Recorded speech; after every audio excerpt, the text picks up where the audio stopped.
correction de l'exercice d'éjection pour Capot-Beckert. Donc on est avec la Negri un type d'éjection à fourchette. Donc le type d'éjection on le retrouve ici en titre.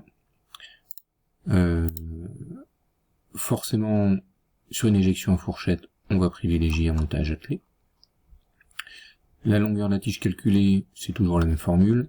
Implantation dans le vérin, la cote machine, la cote moule, l'implantation dans le moule et -5 de sécurité. Donc on se retrouve avec les données qui sont dans la page de garde, 20, donc le 20 on le retrouve dans cette page-là, donc implantation 20, cote d'éjection 195,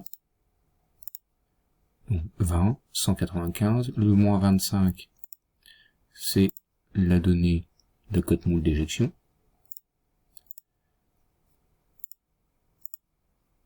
Le +24, l'implantation moule réelle, c'était aussi une des données, implantation moule réelle 24.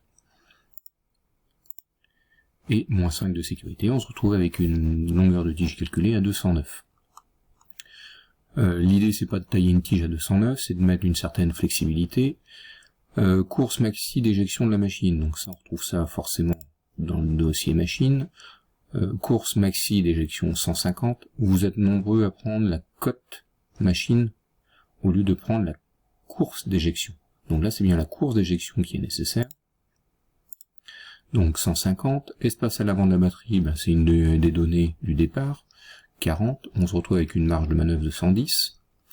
Ensuite, on va déterminer la longueur de tige mini, donc on applique la formule, longueur de tige calculée 209, c'est la valeur qu'on a trouvée là, le 110, c'est la valeur qu'on a là, et après on rajoute 5 de sécurité pour être sûr que même notre tige petite sera suffisamment longue. Donc on se retrouve avec une tige mini à 104 et une maxi à 209.